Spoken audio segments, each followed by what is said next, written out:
إلى حضرة سيدنا وحبيبنا وشفيعنا وزخرنا ومولانا محمد صلى الله عليه وسلم وكافة الأنبياء والأولياء والشهداء والصالحين وإلى جميع الأرواح المسلمين والمسلمات وإلى أرواح أبينا وأمنا. الفاتحة.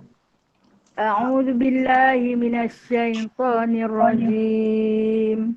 بسم الله الرحمن الرحيم. الحمد لله رب العالمين الرحمن الرحيم مالك يوم الدين إياك نعبد وإياك نستعين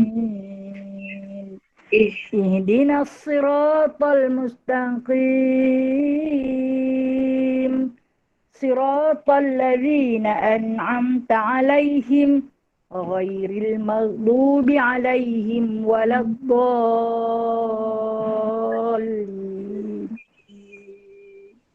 Amin. Kita baca sambungan ayat terakhir, 10 ayat terakhir daripada surah Al-Kahf.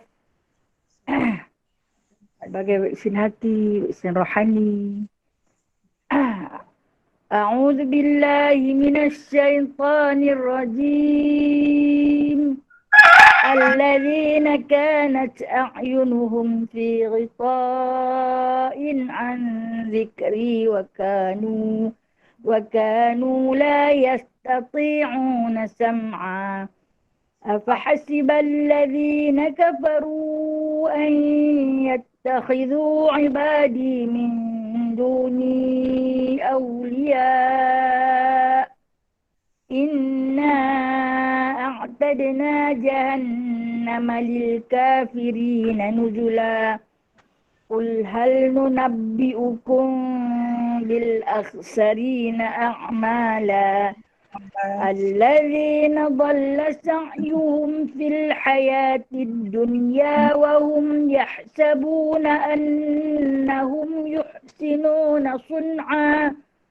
أولئك الذين كفروا بآيات ربهم ولقائه فحبطت أعمالهم فلا نقيم لهم يوم القيامة وزنا ذلك جزاؤهم جهنم بما كفروا واتخذوا آياتي ورسلي هزوا إن الذين آمنوا وعملوا الصالحات كانت لهم جنات الفردوس نزلا خالدين فيها لا يبغون عنها حولا قل لو كان البحر مدادا لكلمات ربي لنفد البحر قبل أن تنفد كلمات ربي ولو جئنا بمثله مددا قل إنما أنا بشر مثلكم يوحى إلي أنما إلهكم إله واحد فمن كان يرجو لقاء ربه فليعمل عملا صالحا ولا يشرك بعبادة ربه أحدا صدق الله العظيم. اللهم صل وسلم على نور الأنوار وسر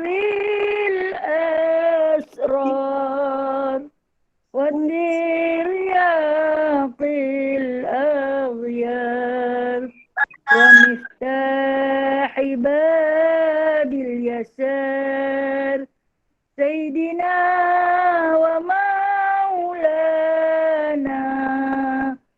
محمد المختار وآله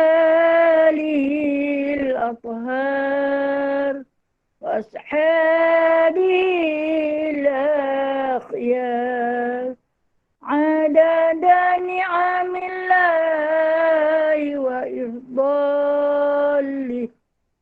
سبحانك اللهم. بسم الله الرحمن الرحيم.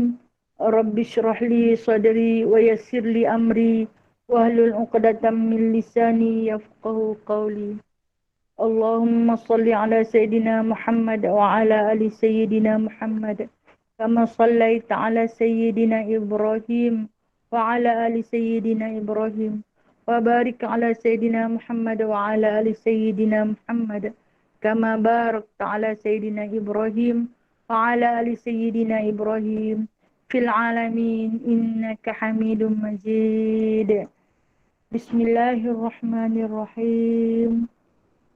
سبحانك لا علم لنا إلا ما علمتنا إنك أنت العليم الحكيم إنك أنت السميع العليم إنك أنت التواب الرحيم.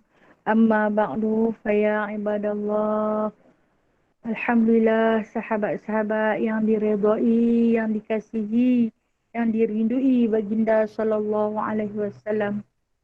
Alhamdulillah, kita rafa'kan, kita tinggikan sebanyak-banyak puji dan syukur kepada Allah pencipta kita yang maha pengasih lagi maha penyayang, yang maha pemurah, maha mengasihani, yang tidak pernah lupa, yang tak pernah tidur, yang tak pernah lalai.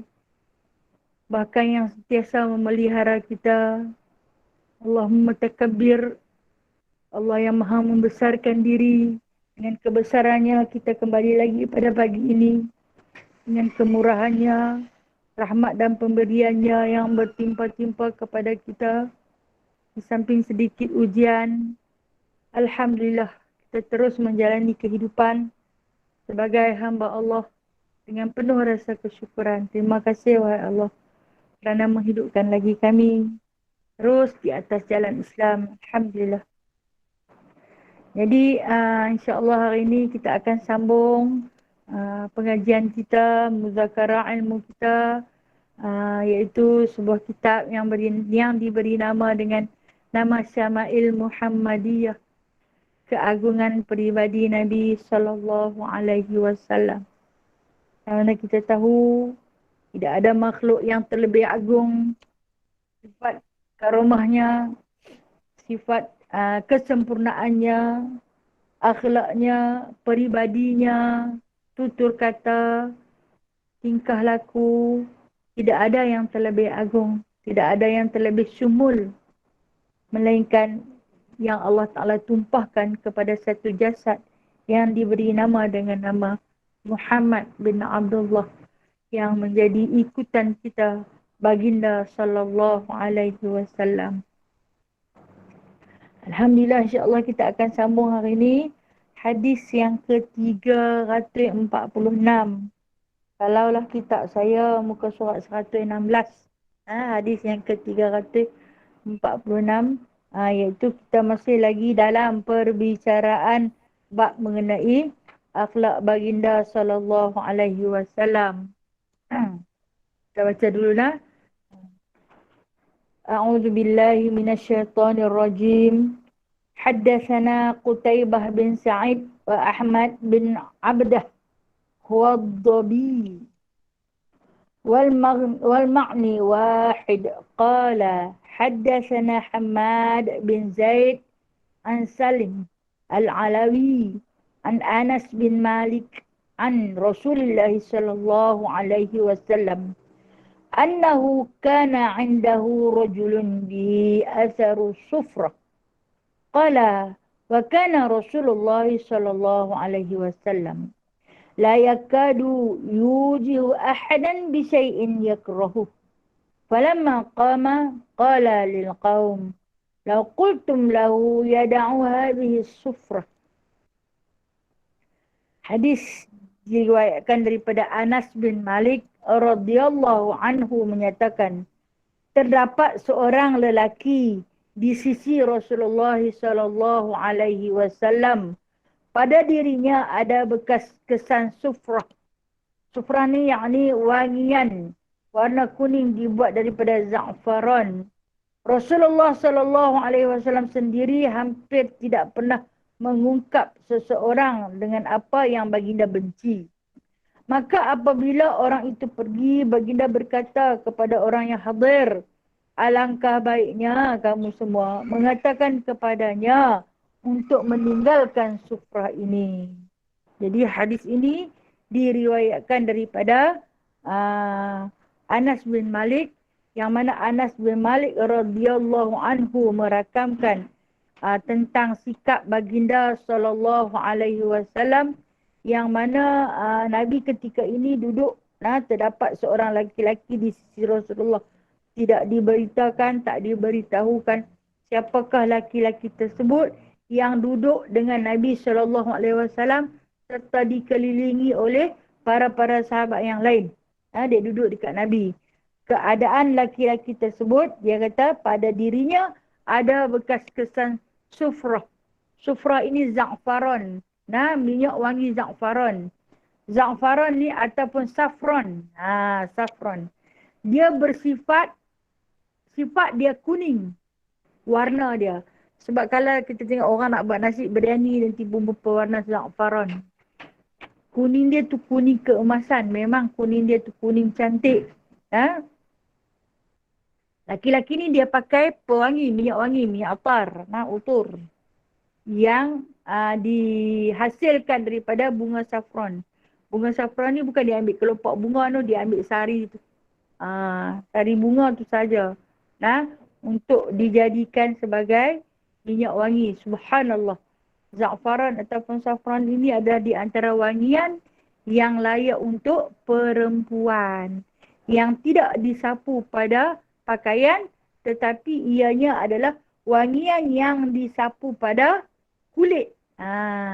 Dia tak sapu pada pakaian, dia disapu pada kulit. Kemudian diceritakan oleh Anas bin Malik ni, bila mana Rasulullah duduk dengan dia, Rasulullah perhati tengok.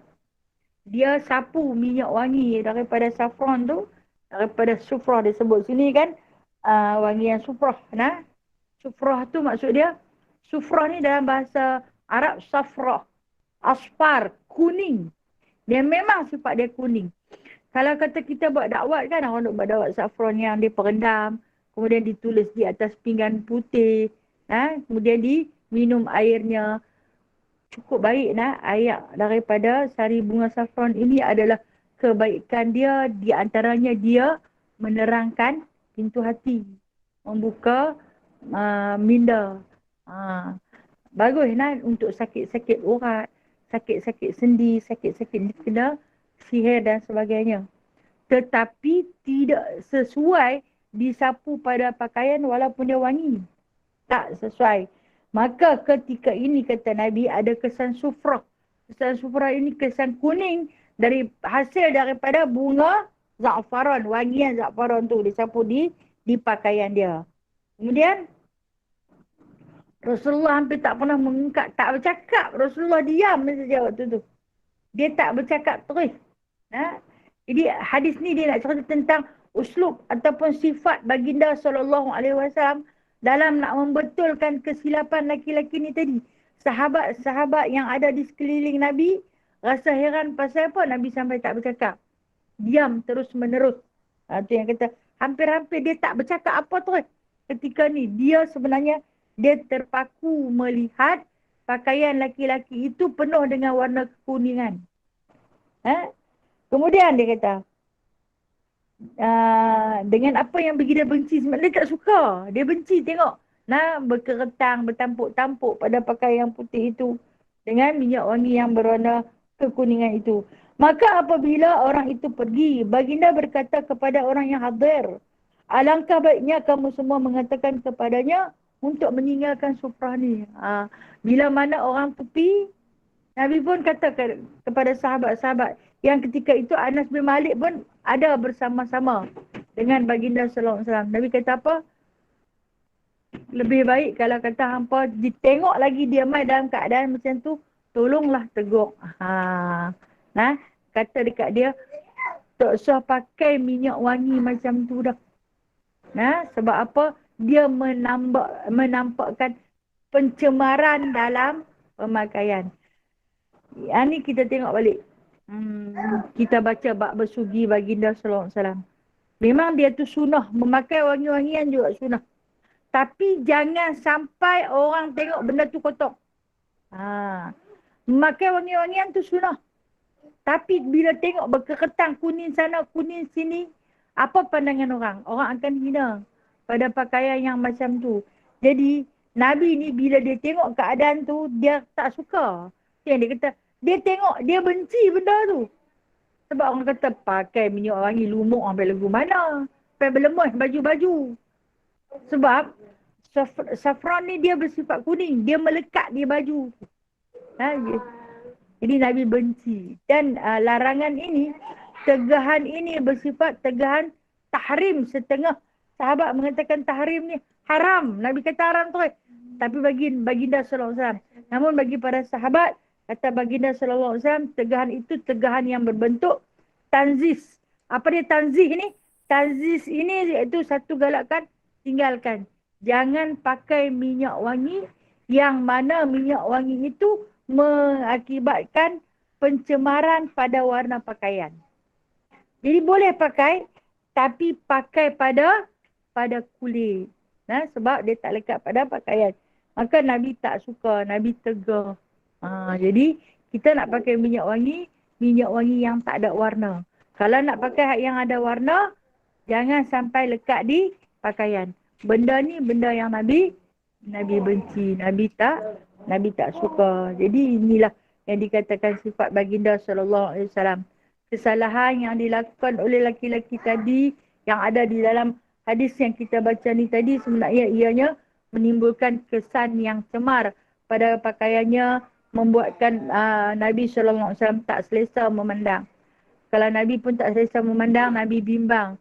Orang-orang musyrikin akan tengok orang Islam pengotok. Jangan sampai orang label kita macam tu. Tengok orang Islam pengotok. Macam hari ni Islam dikatakan pengotok. Kita tengok kalau kita pergi ke negara Islam tu, kita nanti tengok keadaan tandas dia, negeri dia, sampah dia, kotok dia. Sebenarnya Nabi tak suka macam tu. Kalau lah laukana bainana ya Habib. Kalaulah Nabi ada dengan kita, nescaya dia akan menegah segala kekotoran yang sedemikian. Jadi orang pandang apa? Orang Islam memang pengotor. Sedangkan Nabi berulang kali menyebut kebersihan itu adalah sebahagian daripada iman. Jadi mana pergi sikap kita Mana pergi sikap kebersihan yang Nabi pupuk kepada kita. Sejak tertegaknya Islam di muka bumi ni, Nabi sungguh-sungguh jaga kebersihan. Hingga kan nak pakai minyak wangi pun jangan sampai berkecapuk. Jangan bertumpuk-tumpuk di badan. Nabi tak mau. Nabi tak mau macam tu. Dan tegahan Nabi ini dia kata, Nabi sallallahu alaihi wasallam an taza'fara rajul. Tegahan baginda sallallahu alaihi wasallam ini iaitu tak usah gunalah za'faran di pakaian. Tak usah guna. Lagi sebenarnya za'faran ini dia lebih bersifat kepada makanan dan juga minuman. Itu za'faran. Okey. Kesimpulan daripada hadis yang kita baca ni, kita dapat kesan apa dia? Sifat baginda sallallahu alaihi wasallam tidak akan menegur seseorang itu di hadapan khalayak ramai. Dan Nabi dia tak mau tegur dengan mulut dia sendiri sebab dia bimbang orang tu akan terasa. Sebab orang tu mungkin orang yang baru Nabi kenal. Tapi kalau sahabat-sahabat yang ada, yang dekat, yang biasa dengan Nabi, Nabi akan cakap terus. Nabi tegur terus. Namun kalau orang baru, pula tu dikatakan laki-laki yang pakai za'faran, yang baju lekat berkekuning tu, laki-laki tu tadi adalah seorang musyrikin Quraisy yang baru memeluk agama Islam. Jadi dia main belutin dengan warna kuning. Kononnya Rasulullah suka wangi-wangian. Dia pun sapulah wangi-wangian sampai lekat berkuning. Jadi Rasulullah tak selesa dengan macam tu. Maka dengan sebab itu Nabi pun pesan kepada sahabat, esok ni kalau dia main, bagi tahu kepada dia, aku tak suka kerana dia mencerminkan kepribadian seorang seorang Muslim. Namun tak bermaknalah Nabi tak suka nak tengok kawan tu. Cuba Nabi nak jaga aib laki-laki tersebut. Orang baru masuk Islam, kita dah nak ajak banyak-banyak, dibimbangi dia akan tinggalkan agama Islam. Dan dalam satu riwayat lain, Amr bin As pernah menceritakan bahawasanya Rasulullah sallallahu alaihi wasallam satu hari melihat Amr bin As ini memakai pakaian yang dicelup dengan warna saffron. Pakaian putih, jubah putih. Jadi Amr bin As ni kan, putih ni dia bila lama dia bersifat jadi kekuning-kuningan. Alang-alang kuning dia celup. Dia celup dengan pewarna za'faran. Menyebabkan jubah tu jadi kuning terus. Bukan Nabi tak suka dekat warna kuning. Tak. Nabi tak suka pada pencemaran. Okey. Lepas tu dia mainlah dekat Nabi SAW. Yang mana dia kata, dua pakaian ni dia kata, Nabi kata dekat Amr bin As, dua pakaian ni dia kata adalah daripada pakaian orang-orang kafir. Lepas tu Amr bin As jadi terkejut. Pasal apa dia kata? Ni dia kata warna kuning yang bertampuk-tampuk daripada warna yang kamu celup. Nabi tak suka celup baju. Celup, kalau celup elok tak apa, celup bertampuk-tampuk. Dia tak suka. So, dia kata ni orang kafir suka macam ni. Jadi Amr bin As kata tak apalah, nanti basuh lah. Basuh dia keluarkan. Nabi kata tak keluar lah warna ni. Melainkan kamu bakar dia. Maksud Nabi suruh buang terus. Dia punya tak suka. Ni yang kata makruh. Kita kalau pakai baju yang kita celup nila tak apa. Tapi celup bagi elok-elok. Kan kita kalau basuh telekung kita celup nila. Tengok-tengok dia jadi bertampuk-tampuk. Rasulullah tak suka dengan cara kita buat kerja tu. Mungkin nak buat bagi cantik. Macam Amr bin As ni, dia nak buat bagi cantik. Tapi sebenarnya dia guling. Yang tu pasal sahabat dekat dengan Rasulullah tegak terus. Tapi kalau kita baru kenal orang tu, baru sangat kenal, dah kita nak ajak dia macam-macam, jangan. Jangan. Sebab tu Nabi wakilkan kepada sahabat lain untuk menegur sahabat ini. Agar tidak melakukan perkara yang sedemikian lagi. Jadi, bukan bermakna Nabi tak pernah tegur orang, tapi Nabi tengok keadaan orang tu. Macam itulah juga kita, kita baru kenal orang tu, dia baru berjinak-jinak nak rapat dengan kita, dah macam-macam kita beri syarat kat dia. Pelan-pelan. Mungkin daripada tingkah laku kita, cara kita berpakaian. Dia mula-mula dia main dekat kita, dia pakai tudung pendek, singkat, tak cukup syarat. Lepas tu, kita jangan terus tegur. Esok jangan main pakai lagu ni dah. Esok pakai gini. Esok dia tak main terus. Kita habak kat dia. Kita habak kat dia. Tak apa, boleh main dulu. Okey. Kemudian bila dia tengok, orang semua pakai tudung labuh, dia pun masuk sikit dalam hati dia tentang syariat berpakaian seorang wanita muslimah. Dia akan labuhkan, melepasi paras dada dia. Dan kemudian, dia baru tahu bahawasanya berstokin untuk wanita muslimah itu wajib. Dia pakai stokin, walaupun mula-mula jarang, makin lama makin tebal. Begitu juga dengan sarung tangan. Apabila bajunya, tangan dia luas longgak tu, menampakkan anggota ataupun aurat lengannya, dia pakai. Jadi, ini cara Rasulullah mendidik, menegur secara lembut dan perlahan demi perlahan. Namun, kalau kata kita tak suka, kita boleh wakilkan kepada orang yang rapat dengan dia. Kita baru kenal, jangan. Inilah kesimpulan daripada hadis yang kita baca ni. Okey, baik. Hadis seterusnya, iaitu hadis yang ke-347.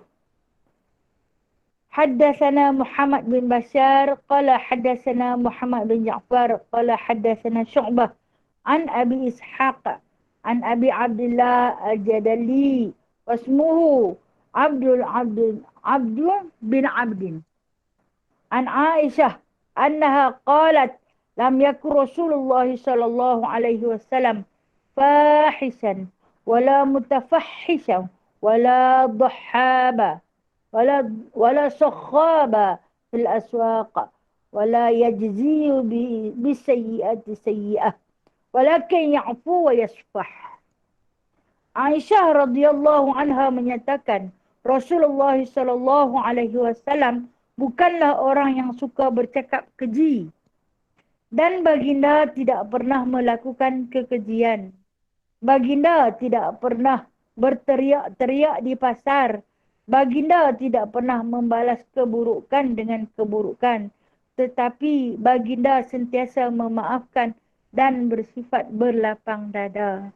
Ini sifat baginda sallallahu alaihi wasallam. Siapa kata? Aisyah kata. Kata Aisyah radhiyallahu anha, baginda bukan orang yang jenis suka bercakap keji.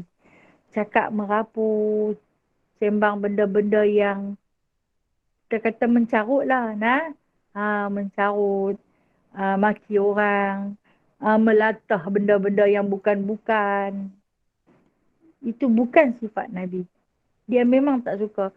Terutama kepada perkara-perkara ataupun sebutan perkataan-perkataan yang keji, baginda akan terlebih dahulu. Jikalau terpaksa mengeluarkan perkataan sedemikian, dia minta maaf dulu. Itu yang dikatakan fa'fu anhum wasfah. Dia minta maaf dulu dan berlapang dada, baru dia sebut. Contoh kata di dalam membicarakan bab fiqh, kan, pada ketika membersihkan najis, membersihkan najis ataupun mandi wajib. Nabi SAW ajak kita mandi wajib sampai kepada Nabi suruh kita bertinggung. Unjak punggung kita tu kembang. Ketika mana baginda nak sebut unjak punggung tu, kita panggil keremut. Maaf lah. Cakap dah. Jadi sampai bila kita bertinggung, kita kena terang bagi dia kembang. Baru ayak lalu, baru sah mandi wajib. Dan ketika mana Nabi menyebut perkataan-perkataan yang sedemikian, Nabi akan minta maaf terlebih dahulu. Itu yang dikatakan fa'fu anhum wasfah. Dia minta maaf pada mereka tu, lepas tu dia berlapang dada. Baru nak cerita. Kena cerita.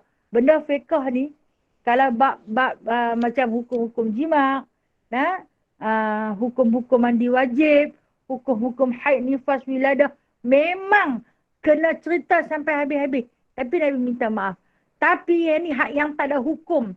Tak ada apa. Memang suka cakap merapu. Silap sikit dia buat keluar. Yang bahagian-bahagian dalaman. Tu kata Nabi tak pernah. Kata Aisyah, aku tak pernah dengar dia cakap benda-benda yang keji. Benda-benda yang mencarut. Jadi, itu sifat baginda sallallahu alaihi wasallam. Kalau ada sahabat yang tersebut, kita katalah terkejut, hingga mengeluarkan perkataan-perkataan yang keji, cepat-cepat baginda akan menepuk sahabat tu. Jadi teguran baginda tu dengan cara baginda tepuk pada bahagian ataupun pada bahagian belakang sahabat ni. Ubahkan bahasa. Macam itulah juga kita kadang-kadang bahasa-bahasa yang tak elok terpancul keluar daripada mulut kita, sama ada secara sengaja ataupun tidak sengaja. Maka ianya menyebabkan akhlak kita menjadi cemar dan keji. Dan begitu juga kata Aisyah radhiyallahu anha, baginda sallallahu alaihi wasallam tidak pernah berteriak-teriak. Okey. Apa maksud berteriak? Menjerit-jerit. Menjerit-jerit di pasar. Okey. Pergi di pasar. Sifat di pasar ni bising kan? Ingat. Lepas tu kita pun nak sembang. Bersembang ni punya deras. Pasal apa kita nak bagi kawan kita tu dengar. Kalau dah kita tak boleh nak sembang benda-benda yang baik, nak sembang elok-elok sebab suasana bising, terus saya cakap lagi. Ni dak duk gagah nak bersembang juga pada ketika tu, jadi macam mana? Jadi kacau bilau. Terutama kalau kita duduk di majlis-majlis kenduri yang orang pasang lagu darah-darah. Kita pun nak sembang time tu. Kan? Bila kita nak sembang waktu tu, apa berlaku? Berlaku percakapan yang kalahan cakap pelan, orang tak dengar. Melainkan kena kaya darah-darah. Macam duk lawan jerikah tu. Jadi ini kata Aisyah, aku tak pernah tengok. Walaupun dia duduk di pasar, dia tak akan cakap kuat. Tempat tu memang kena cakap kuat. Kalau cakap pelan, orang tak dengar. Kalau saja-saja dia tak akan dengar. Kecuali untuk nak tanya harga barang. Kan? Ramai sangat duk kumpul kalau dia nak tanya harga barang. Dia angkat. Buat syarat. Ha? Sebab itulah sampai ada hadis dia kata, "Man kana yu'minu billahi wal yawmil akhir falyaqul khairan aw liyasmut." Orang siapa beriman dengan Allah dan hari akhirat, hendaklah dia cakap yang baik-baik ya. Tak ada benda baik nak cakap, duk diam. Itu maksud dia. Kalau tak ada benda baik nak cakap, duk diam-diam. Kalau tidak, kalau ada benda baik, maka cakaplah. Banyak benda kebaikan yang boleh kita cakap. Tapi orang lebih suka menyatakan keburukan. Baik, ini di antara yang disebutkan oleh Aisyah radhiyallahu anha, yang mana dia kata, sesiapa yang benar-benar beriman dan menjaga peribadinya, hendaklah dia jaga tutur kata, jaga percakapan. Andai kata berlaku kesilapan, mintalah maaf. Kita yang selalu berjumpa dengan kawan-kawan, setiap kali hendak berpisah, fa'fu anhum. Minta maaf sebelum berpisah. Tak tahu kadang-kadang itu adalah pertemuan yang terakhir. Tengok mati. Tak ada nak minta maaf. Itu kami sembang lama tapi tak ada minta maaf. Minta maaf. Sekarang ni dah tak boleh salam kan? Dah tak boleh salam. Dah tak boleh berpeluk. Di antara perkara yang paling Nabi suka sekali dengan para sahabat, bersalam dan berpelukan. Bertemu pipi sama pipi. Itu yang sunnah. Itu sunnah lah yang Nabi lakukan. Tapi hari ni kita tak boleh buat. Maka berpisahlah dengan sallu ala Nabi. Saling maafi. Minta maaf dekat dia. Dia minta maaf dekat kita. Nanti yang kata fa'fu anhum wasfah. Minta maaf dekat dia. Dia minta maaf kat kita. Kemudian berlapang dada lah. Silap sikit. Mungkin tadi sembang-sembang melawak terlebih. Ada hati yang terasa. Fa'fu anhum. Kita saling memaafi. Sebab itu adalah di antara sifat baginda sallallahu alaihi wasallam. Okay. Hadis seterusnya. Hadis 348. Hadatsana Harun bin Ishaq al-Mahdani qala hadatsana Abdah an Hisham bin Urwah an abihi an Aisyah qalat ma daraba Rasulullah sallallahu alaihi wasallam biyadihi syai'an qatta illa an yujahida fi sabilillah wala daraba khadiman wala imra'atan. Aisyah radhiyallahu anha menyatakan Rasulullah sallallahu alaihi wasallam tidak pernah memukul sesuatu dengan tangan baginda sekali-kali, kecuali ketika baginda berjuang di jalan Allah. Baginda tidak pernah memukul seorang pembantu ataupun perempuan. Ini kata Aisyah radhiyallahu anha, yang mana sifat baginda sallallahu alaihi wasallam, dia tak pernah pukul orang. Dia tak pernah pukul. Sama ada di kalangan anak-anak dia ataupun isteri dia. Itu yang kata dia tak pernah pukul orang. Kecuali dalam peperangan. Dalam peperangan pun kan pernah satu hari yang ketika mana dalam peperangan Uhud, ada kata peperangan Badar. Wallahualam. Seorang laki-laki yang cuba nak pukul curi. Jadi lebih kuat kalau kita sebut dalam peperangan Badar. Bila dah habis perang, Nabi sedang berehat. Nabi sedang berehat dan melepaskan kelelahan baginda setelah berhari-hari di medan peperangan. Ternyata peperangan itu berpihak kemenangannya sebelah orang Islam. Nabi duduk bersandar di sebatang pohon di bawah teduhan. Tiba-tiba datang seorang laki-laki daripada arah belakang nak bunuh Nabi, nak tikam curi. Nabi terkejut dengan kalimah Allahu Akbar. Nabi tertampak dia. Terkejut, dia tampak kawan tu. Dan serta-merta kawan yang kena tampak tu jatuh mati. Nabi tak pernah pukul orang dengan tangan dia. Sebab tu hadis ni sebut, kata Aisyah radhiyallahu anha, dia tak pernah pukul orang dengan tangan dia. Kecuali dalam perang. Dalam medan perang itu dah wajib. Wajib berperang dengan musuh. Tapi saja-saja kalau di luar medan pertempuran, baginda tak pernah pukul orang. Nampak begitu lembutnya baginda. Sama ada kanak-kanak, iaitu anak-anak baginda ataupun isteri-isteri baginda. Dia tak pernah pukul. Yang ni dia nak tunjuk dia lah hero. dialah kaki pukul. Silap sikit saja makan penampak, makan pernah rajang. Elok sangatlah tu nah. Dengan mulut lidah, maki hamput, anak isteri. Kena belajar habis-habis no. Kena ada ilmu baru boleh hidup. Bila tak ada ilmu maka hidup kamu rosak binasa. Tak ada tata cara kehidupan, budi pekertinya berterabuk-ambuk. Rasulullah ajak sampai tahap ni kepada kita no. Jaga pertuturan, anak pinak jangan pukul. Kalau nak pukul pun Nabi SAW ajak nah. Kalau kita dapati dia benar-benar melakukan kesalahan, maka boleh dihukum. Tetapi hukuman itu hendaklah setimpal dengan kesalahan.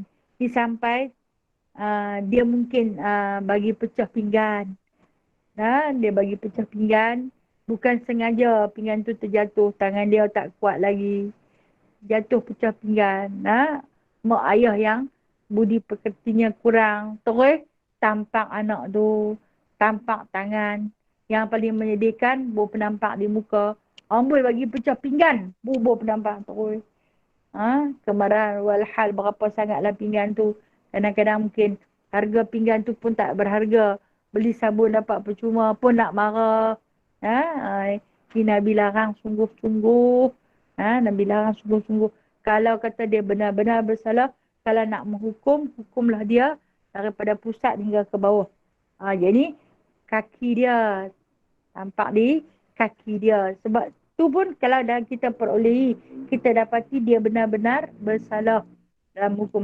Macam tu juga seorang suami yang nak menghukum seorang isteri atas kesalahannya.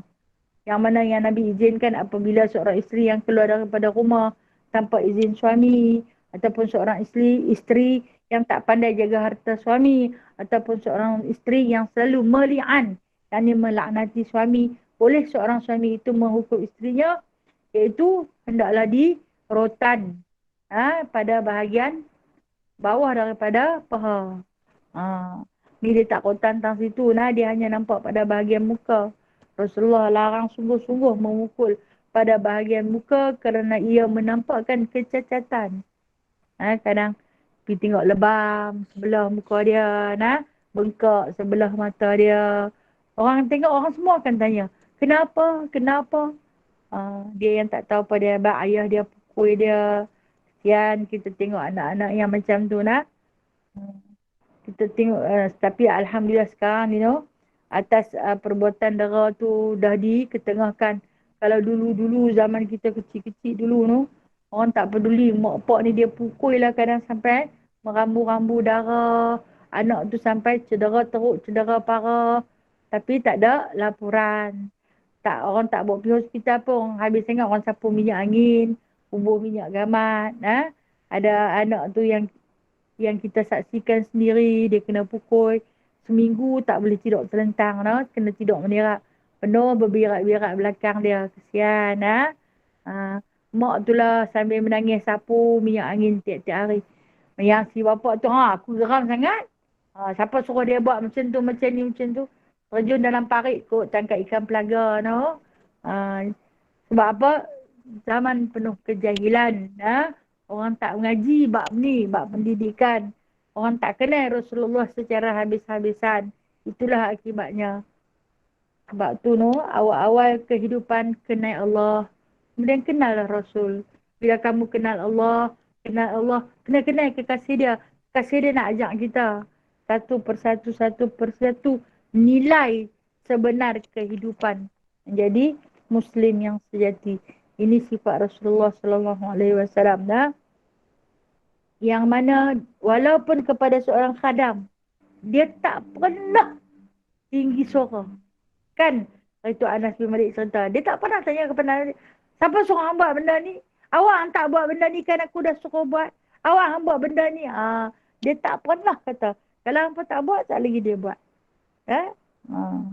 Yang ni minta kopi lambat sikit pun dah marah. Orang dah buat kopi. Tengok kurang manis pun bye-bye. Belajar tak habis dulu tu Okey. Hadis satu lagi kita baca satu lagi hadis Nabi sallallahu alaihi wasallam. Hadis yang berbunyi haddatsana Ahmad bin Abdah ad-Dhabi قال حدثنا فضيل عن عياد عن منصور عن زهدي عن عروة عن عائشة رضي الله عنها قالت ما رأيت رسول الله صلى الله عليه وسلم منتصرا من مظلمة ظلمها قط ما لم ينتهك من محارم الله تعالى شيء، فإذا انتهك من محارم الله شيء كان من أشدهم لذلك غضبا، وما خير بين أمرين إلا اختار أيسرهما ما لم يكن مأسما. Aisyah radhiyallahu anha menyatakan, aku sama sekali tidak pernah melihat Rasulullah sallallahu alaihi wasallam berusaha untuk membalas kezaliman yang baginda terima selama hal itu tidak menyebabkan larangan Allah dilanggar. Jika larangan Allah dilanggar, maka bagindalah yang paling lantang mengungkapkan kemarahan. Jika baginda dihadapkan kepada dua pilihan, maka baginda memilih yang paling mudah selama hal yang lebih mudah itu tidak menyebabkan dosa. Okey. Hadis ni iaitu Aisyah menceritakan baginda sallallahu alaihi wasallam tak pernah balas kezaliman yang orang buat. Makna dia Nabi bukan pendendam. Tak pernah balas kezaliman yang dilakukan ke atas baginda, kecuali kalaulah larangan Allah yang dilanggar. Baru Nabi marah. Segala larangan yang dilanggar, Nabi baru nampak kemarahan Nabi. Tapi kalau yang kita buat, kalau yang dilakukan oleh orang-orang Islam ataupun orang-orang musyrikin kepada baginda sallallahu alaihi wasallam, dia tak pernah balas. Bahkan Nabi selalu kata kepada Allah Ta'ala, sesungguhnya dia tak tahu. Ya Allah, ampunkanlah dia, sesungguhnya dia tak tahu. Itulah di antara ungkapan baginda sallallahu alaihi wasallam, yang mana kalau kita tengok begitu tingginya budi pekerti baginda, orang buat macam mana pun dia tak akan balas dengan kejahatan, dengan sifat baginda yang pemaaf itu, yang berlaku di antaranya dalam peristiwa Taif. Kan Nabi SAW bawa diri ditemani oleh anak angkat baginda, Zaid bin Harithah, dalam perjalanan nak masuk ke Taif. Nabi minta izin, kalau kita kata minta visa lah, minta visa daripada penjaga ataupun sempadan negeri Taif dengan Mekah. Nabi pergi berjalan kaki perjalanan yang hampir-hampir 100 kilometer. Ada kata 130 kilometer. Tapi jarak Nabi tak sampai tu hampir 100 kilometer. Nabi berjalan kaki. Apabila dekat-dekat nak sampai, kita kata sempadan lah. Pintu sempadan. Okay. Ketika itu, Utbah bin Rabi'ah awal-awal lagi sampai. Habak kata, jaga-jaga penduduk Taif, Muhammad nak masuk. Bila dia nak masuk, dia akan bawa satu agama. Hampa nanti dengar, dia akan suruh hampa beriman kepada Allah. Dia akan suruh hampa mengaku dia sebagai Rasul. Jangan dia tu pemerung. Utbah bin Rabi'ah, pemilik kebun anggur di Taif yang paling besar sekali. Sampai hari ni ada lagi ladang anggur dia . Lepas tu Nabi SAW sampai, Utbah pun dah masuk ke dalam. Eloklah dia jalankan jarum dah. Dia dah sebar dah fitnah Rasulullah. Dan satu lagi jaga-jaga, dia kata, dia baru kematian isteri dia. Kan Sayyidatina Khadijah baru wafat. Nabi tak tahu nak bawa diri pergi ke mana arahkah dakwah untuk Nabi salurkan. Jadi negeri yang terdekat dengan Mekah ketika itu adalah Taif. Nabi kata singgah ke Taif dululah. Tempat yang pertama yang Nabi nak singgah. Jadi Nabi tak sampai lagi, fitnah tentang Nabi sampai dulu. Jadi sedihlah. Sementara kota Taif itu dikawal oleh 3 bersaudara. 3 beradik, dan ketiga-tiga ni memang kafir. Baik dengan Utbah bin Rabi'ah ni. Jadi ada kata nama dia Abdul Lailil. Yang itu abang yang sulung. Kemudian yang kedua namanya Mas'ud. Yang ketiga namanya Habib. 3 beradik ini memang jaga pintu kota Taif. Lepas tu Rasulullah masuk, jumpa dengan 3 beradik ni. Dia pun tahu dah, yang inilah Muhammad yang Utbah bin Rabi'ah bagi tahu dekat kita. Dia mai dah, dia nak mai cerita tentang dia. Nabi cerita, sembahlah Allah. Sembahlah Allah. Janganlah sesekali kamu mensyirikkan dia. Kerana sesungguhnya Allah Ta'ala itu tidak ada dua dan tiga, melainkan tunggal dan esa semata-mata. Kemudian, dan akuilah aku ini. Mengakulah, bersyahadahlah bahwasanya aku ini adalah Muhammad, utusan Allah. Dia minta yang tu je, bukannya banyak. Kata yang saudara yang paling sulung. Abdul Lilil nama dia. Abdul Lilil, ada kata Abdul Lailil. Apa yang dia kata? Dia kata, kalaulah diberi pilihan yang lain, dia kata, takkanlah dia kata Allah ni, tak ada orang lain nak lantik jadi Rasul. Hang kan saja, tak ada orang lain ke Allah Ta'ala nak lantik. Kalaulah ada, aku takkan terima hang ni. Tentu ada orang lain. Kalau orang lain aku mengaku. Tapi pasal hang aku tak mengaku. Dia hina Rasulullah tahap tu. Kemudian jawab yang si adik ni, kata Mas'ud, adik kepada Lilil ni tadi, dia kata, sekalipun koyak kelambu Kaabah, aku takkan mengaku hang sebagai utusan Allah. Dia memang wallahi sentiasa di mulut. Puak-puak ni memang selalu bersumpah dengan nama Allah. Tapi cakap dia pemohong. Sekalipun koyak kelambu di Kaabah. Dia selalu masuk dalam Baitullah ke Mekah untuk tawaf. Tapi tawaf lagu cara dia lah. Itu kata yang kedua. Kemudian kata yang ketiga, sudahlah aku tak mau cakap dengan, aku tak mau dengar. Jangan cakap dengan aku pun. Hak nombor 3 tak bagi peluang langsung tu Nabi bercakap. Hak nombor 2, cantas cakap Nabi, koyak kelambu Kaabah pun aku tak beriman. Hak nombor 1 kata, Tuhan ni tak ada pilihan lain ke maknya dia bagi hang je yang ada. Kalau kau lain aku mengaku, kalau hang aku tak mengaku. Sampai tahap tu dia dihina. Sementara Utbah bin Rabi'ah ni bagi upah dekat budak-budak yang ada dalam Taif tu, saat lagi dia masuk, berbaling dia dengan batu. Perjalanan Nabi tu berhari-hari tu yang kata Nabi duduk. Ada kata Nabi duduk 10 hari. Ada kata Nabi duduk seminggu dah. Dia perbuat macam-macam dekat Nabi. Sehingga kan ketika itu dia kata luka pada urat keting. Paling teruk hari terakhir Nabi dihalau keluar. Dia perbaling batu yang besar hingga luka pada urat keting. Urat keting ni yang di bawah atas sikit daripada tumit. Orang tu dia kan bersambung dengan jantung. Jadi menyebabkan pendarahan yang teramat banyak sampai penuh dalam kasut Nabi sallallahu alaihi wasallam. Kita baca Syama'il Awawai dulu. Nabi punya kasut kulit. Kan ada tali 2 yang ditambat pada kaki baginda. Apabila orang ketin kaki baginda tu dah pun luka, menyebabkan darah begitu banyak mengalir sampai penuh dalam kasut. Zaid bin Harithah yang ikut baginda sallallahu alaihi wasallam ketika tu menjadi pengadang. Dia pun luka parah teruk lepas dia adang Nabi. Lepas tu dia buat macam mana? Nabi tak boleh jalan sebab berlaku pendarahan yang cukup banyak. Nabi tak boleh berjalan. Dia letak Nabi di belakang. Dalam bahasa yang kita panggil dia kokor. Dia letak Nabi dengan berjalan cepat. Dia lari keluar daripada bumi Taif. Sampai tahap tu dia pun tak boleh terima Nabi.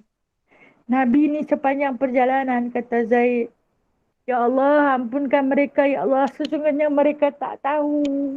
Ya Allah ampunkan mereka. Sesungguhnya mereka tak tahu. Tahap tu dia sayang sungguh-sungguh. Dia pun tak tahu dia kata. Kalau dia pun tahu, dia pun tak buat dekat aku macam ni.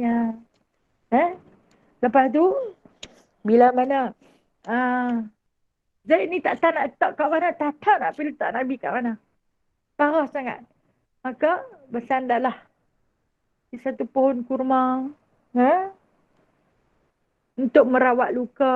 Dia lap darah Rasulullah dengan pakaian dia. Dia koyak pakaian dia. Dia ambil serban dia. Dia lapik Rasulullah. Dia lap pakaian dia. Darah yang mengalir pada Rasulullah sallallahu alaihi wasallam. Kesian Nabi. terdengar satu rintihan Nabi ini. Zaid kan pandai menulis. Dia tulis, dia karang. Yang mana di antara petikan kata-kata Nabi, Ya Allah, Ya Tuhanku, aku adu hanya kepadamu, Ya Allah. Lemahnya kuatanku, sempitnya upayaku, Ya Allah. Hinanya aku di mata mereka, Ya Allah. Wahai Tuhan yang Maha Pengasih, Engkaulah Tuhan bagi golongan yang lemah. Kepada siapa lagi Engkau akan serahkan diriku, Ya Allah? Aku berlindung dengan cahaya dan zat-Mu yang menerangi segala kegelapan. Dan segala urusan dunia dan akhirat ini menjadi baik daripada urusan kemurkaan-Mu, Ya Allah. Jangan timpakan kemurkaan-Mu kepada mereka, Ya Allah. Sesungguhnya mereka tidak tahu. Itulah ungkapan. Jangan, dia kata, jangan dibalasi mereka. Kan waktu Jibril main. Mau tak kata Jibril? Aku timpakan bukit gunung kepada penduduk-penduduk Taif agar mereka itu binasa pada keseluruhannya. Nabi kata jangan. Wahai penjaga bukit. Nabi kata kepada malaikat yang jaga bukit. Wahai penjaga bukit yang gunung. Jangan. Jangan kau timpakan kepada mereka. Aku berdoa kepada Allah agar satu hari nanti lahir daripada tulang sulbi mereka orang-orang yang beriman. Dan sabda Nabi SAW itu telah pun Allah Ta'ala makbulkan sampai ke hari ini. Di antara bumi yang begitu pesat gemilang keislamannya adalah bumi Taif. Walaupun Nabi bagi gula dibalas dengan tuba. Tapi Nabi doa tak? Dengan cara keburukan? Tak. Sebab Nabi bukan pendendam. Orang buat kat dia macam mana pun, dia tak pernah balas. Berbeza dengan sikap kita tu, beza sangat-sangat dengan sikap kita kan. Silap sikit saja kita akan doakan kebinasaan bagi orang tu. Tersilap sikit je, marah sikit je terus nak sumpah serana orang tu. Malu kepada Nabi SAW.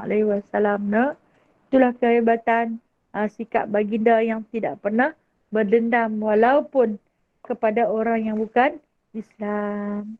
Wallahu a'lamu bishawab. Habis selesai untuk hari ni. InsyaAllah panjang umur. Ada rezeki. Kita akan sambung lagi minggu depan. Okey, kita akan baca Yasin Yang mana insyaAllah hari ni dengan berkat kita membaca surah Yasin, kita mohon kepada doa kepada Allah Subhanahu Wa Taala agar anak-anak kita, anak-anak tahfiz kita yang berada di Sungai Kedak, tahfiz milik Ikhwah Muslimah ni bukan saya punya, Ikhwah Muslimah punya. Saya hanya pemudah acara. Seramai mereka 14 orang. Telah pun disahkan positif kuman COVID. InsyaAllah kita doa kepada Allah yang Maha Pemberi, yang Maha Penyembuh agar meringankan kesakitan, memudahkan urusan. 14 orang yang kena tu, Alhamdulillah, hebatnya urusan Allah. Tak mana kita duduk, walau duduk tak keluar-keluar. Dia pun tak keluar ke mana. Ustaz dia pun tak keluar ke mana. Tapi kalau dah Allah nak hantar mai, siapa kita untuk berbicara, siapa kita untuk menidakkan. Maka kita terima segala ujian Allah. Dibimbangilah. Kalaulah sesuatu berlaku kepada penghufaz-penghufaz ini, maka berkuranganlah lidah yang menghafaz Al-Quran. Kita mohon pada Allah Ta'ala agar mereka disembuhkan cepat pulih seperti sedia kala. Kembali elok. Tapi kalau nak tengok pada anak-anak ni seronok selalu. Kemarin petang saya sempat juga pergi lagi dekat mereka. Tapi tak masuk lah. Hari ni saat lagi saya pergi pula hantar vitamin. Sahabat-sahabat kirim. Terima kasih banyak-banyak sahabat-sahabatku. Jadi kita mohon doa pada Allah Ta'ala agar dia bawa pergi cepat-cepatlah penyakit ni daripada muka bumi ni. Dan dengan berkat kita membaca surah Yasin ni, Kak Teh mohon agar anak cucu menantu beliau yang juga diuji dengan sakit yang sama, diberikan kekuatan, diberikan syifa, kesembuhan, menemui penawar dan kembali sihat seperti sedia kala. Juga bacaan surah Yasin ni untuk diri kita, ahli keluarga kita, saudara-saudara kita, agar dijauhkan, dihindarkan daripada segala bala, disihat tubuh badan, sejahtera kehidupan dan juga sejahtera kematian, hidup dalam iman, mati dalam iman. Astaghfirullahalazim.